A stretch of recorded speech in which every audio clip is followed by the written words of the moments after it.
In this video, I attempted to make a LEGO Technic crawler. And yes, I say attempt because some things didn't go as planned. Without further ado, let's get started. Before I turned on the cameras, I made a simple chassis to add everything else onto. Usually, I start with the front and rear suspension, but this time I decided to be normal and start with the chassis. A couple steps later, I found my first mistake. I forgot to add an axle with a stop at the end, so I had to redo those last steps. Then when I was trying to get the motor in, it didn't fit. But that's okay, I can just do what I shouldn't have done and force it in.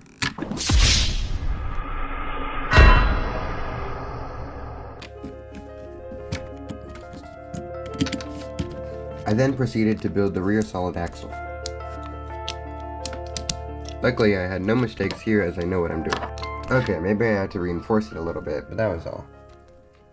Yay, my first sponsor! Just kidding, I still need a bigger audience before that could ever happen. But you could help me by hitting that subscribe button. Okay, where was I? Oh yeah, now I just have to connect the links and shocks. Designing a sturdy shock mechanism was probably the hardest part here as nothing was working well. But eventually, I conquered that challenge and moved on to the front.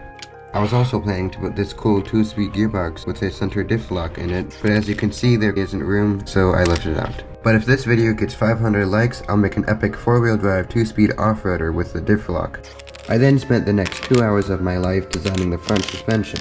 The reason was that I was tired of putting the same front suspension in absolutely every single model.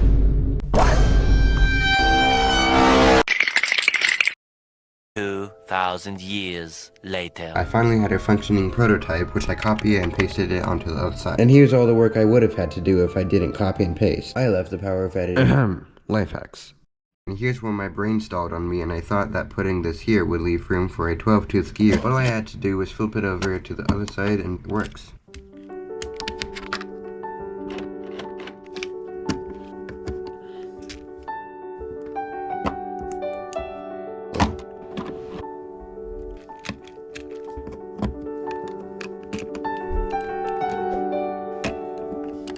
In this next part, I continued building around the front until I had a sturdy build and attachment points for the motors.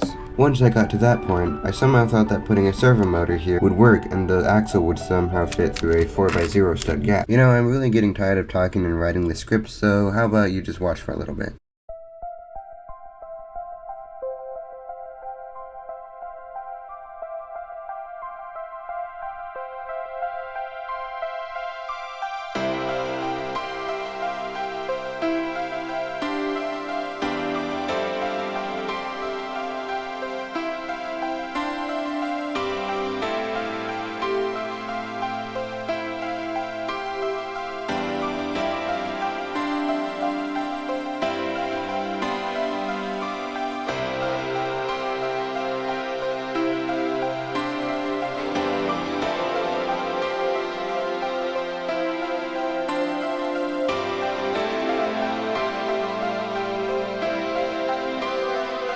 After a while, it was done, and it had a ton of power. So much power, in fact, that I could effortlessly climb up the wall. I did help it in this clip, but off camera, it easily did it on its own. Too bad I don't have much video of it driving, because I had to tear it apart for a project due to finish soon. But there you go, I built an off-road crawler.